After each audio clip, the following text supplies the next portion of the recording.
sama yang enggak. Dan ada kelihatan dari meja ada. Ya. 2, 3. Betul. Syederalun Kantor Pengawasan dan Pelayanan Bea Cukai atau KPPB CTMPC Langsa memusnahkan barang impor ilegal termasuk rokok, teh hijau dan hewan di 2 lokasi berbeda pada Kamis 17 Juli 2025. Pemusnahan dilakukan setelah memperoleh persetujuan resmi dari Direktorat Jenderal Kekayaan Negara. Kepala KPPB CTMPC Langsa, Dwi Harmawanto menjelaskan bahwa barang yang dimusnahkan merupakan barang milik negara atau BMN yang tidak memenuhi syarat untuk dimanfaatkan atau dihibahkan. Pemusnahan ini disaksikan oleh perwakilan Polres Langsa, Polres Aceh Timur, pemerintah Kota Langsa, serta instansi terkait seperti BKSDA dan Balai Karantina.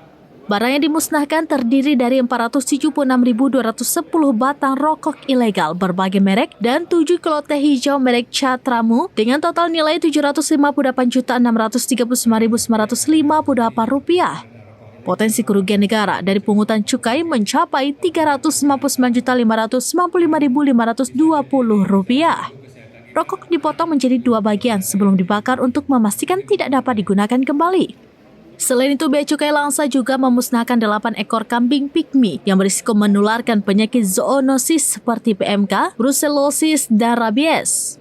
Pemusnahan hewan dilakukan berdasarkan koordinasi dengan Balai Karantina, BKSDA, Kejaksaan Negeri Aceh Timur, dan Pengadilan Negeri ID. Bea Cukai juga menyerahkan beberapa satwa liar sebagai barang bukti penyidikan kepada BKSDA untuk dirawat sementara. Satwa tersebut meliputi 2 ekor sigung bergaris, 1 ekor burung macau, dan 6 ekor mara Patagonia. Sigung bergaris dan mara Patagonia memiliki status konservasi non-appendix CITES, sedangkan burung macau termasuk dalam appendix 1 yang dilindungi. Pemusnahan dan penitipan satwa ini bertujuan mencegah penyalahgunaan barang ilegal sekaligus mendukung upaya konservasi.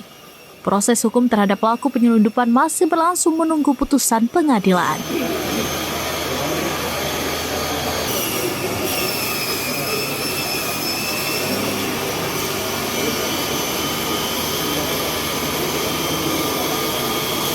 Cek. Baik, Bapak Ibu, selanjutnya simbolis pembakaran rokok dan teh hijau.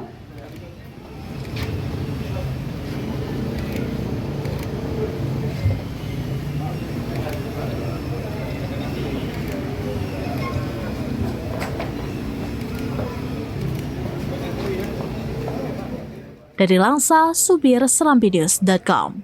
Download Tribun X sekarang. Menghadirkan lokal menjadi Indonesia.